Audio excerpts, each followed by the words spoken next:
السلام عليكم، مرحبا بكم معايا في مطبخ فاطمه محمد. وصفه اليوم عباره عن بيتزا بالدجاج. كما شفتوا المقادير قدامكم واضحه. بالنسبه للكميه كتبقى حسب افراد الاسره. هنا عندي كفته ديال الدجاج اللي درت ليها بصله والربيع والدجاج، وخديت شويه د الملحه الابزار، شويه ديال سكنجبير. هادو كامل طحنتهم مزيان في الطحانه. من بعد خديت طريفات هكايا ودرتهم في مقله ناشفه ما فيهاش الزيت. درتهم في مقله ناشفه وحمرتهم على نار عاليه، مي غير طابوه شويه ماشي بزاف، باقي خضر غير باش يعطوني الفورمه مدورين بحال الكفته. بالنسبه هنا كميه من الفلفله اللي قطعتها مدوره، درت لها الملحه والابزار وشويه الزيت وحطيتهم حتى دبالت وخدات هذا الكولور. هي والبصله، ها هي البصله حتى هي درت لها الملحه والابزار وقطعتها مشنفه، خليتها حتى دبلت مزيان وعطات هذا الكولور هدايا. غنحتاجو لاصوص طوماط، اي لاصوص عندكم كديروها في الدار، اللي ما عندهاش تشريها. في حلقه جايه ان شاء الله نديروا طريقه تحضير لاصوص. بالنسبه لهاد الدجاج هذا، خديت طريفات ديال الدجاج، درت معاهم الزيت الملحه الابزار وغطيت عليهم حتى طلق الماء ديالو وطاب مزيان. من بعد نشفتهم ديك الماء وحمرته. غنحتاج الفرماج الاحمر رابي، وغادي نحتاج موتزاريلا، ونحتاج عجين البيتزا ديالنا اللي كنا سبقنا وحطيناها. تلقاو الرابط ديالها في اسفل الشاشه ان شاء الله. دوزو طريقه التحضير. هنا غادي ندير لاصوص ديالي. بالنسبه لهاد لاصوص انا تقادات ليا لاصوص الاخرى، وهاد لاصوص كتباع بحال البواط ديال مطيشه الحك.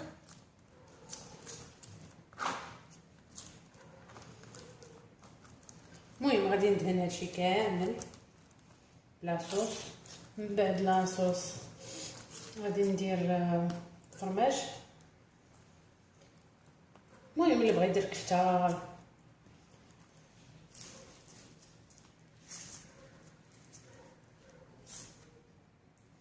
هادي بيتزا خاصه بالدجاج، انواع الدجاج المدخن، كفته دجاج طايب محمر.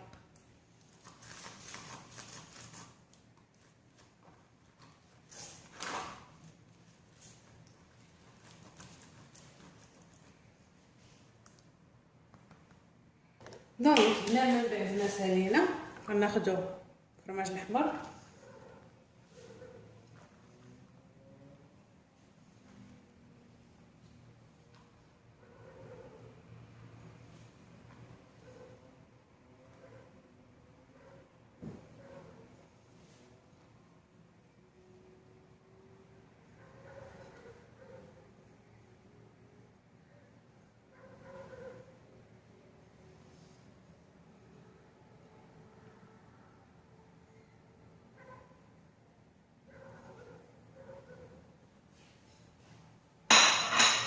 غادي ناخد شويه ديال الموتزاريلا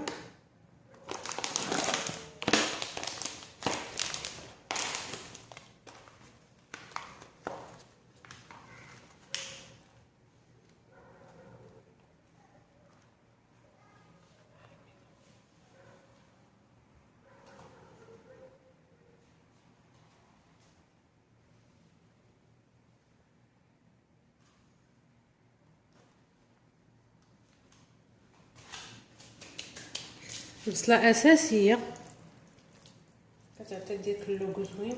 المهم هنا غنخدمو غير بيدينا.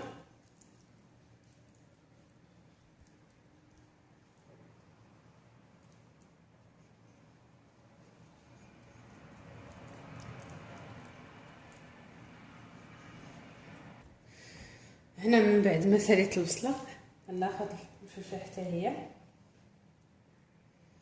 كاين اللي كيدير البصله والفلفله خضرين ما كيعجبنيش، سيرتو اللي عندهم لي غاز ميمكنش ياكلوا خضره طريه، الفلفله كدير الغاز.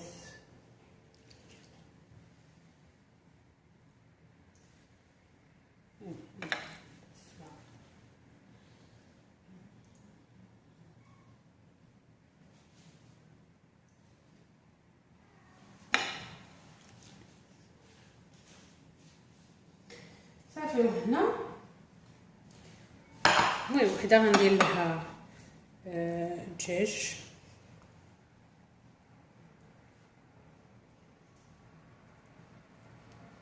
كنقادو نتبتها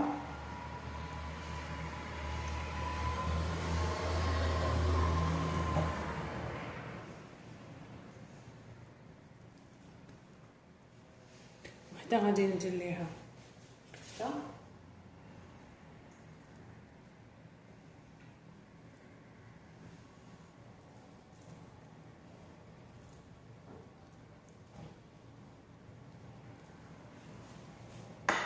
هكا كنستمر. وحده غادي ندير ليها هاد الدجاج المدخن ديك الرومي،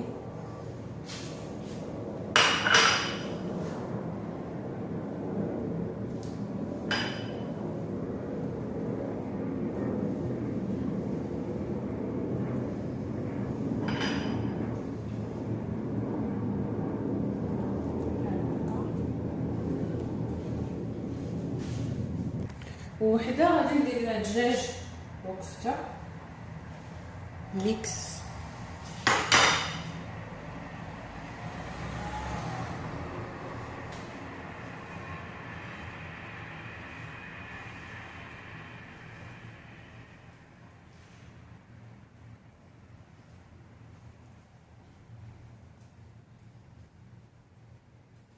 صافي من بعد غادي نجيب زعتر،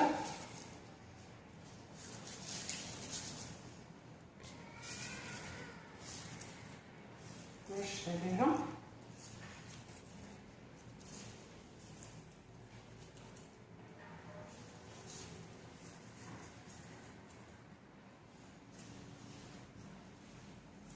هكا، نكمل بالجبن. اللي بغى يزيد الجبن من بعد ما يخرجها من الفران يزيد، ماشي ما نديروش يخرج من الفران.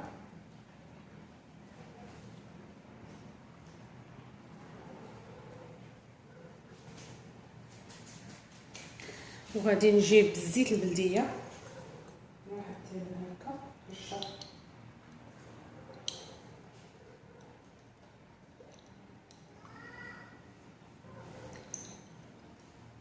رشه خفيفه هكا،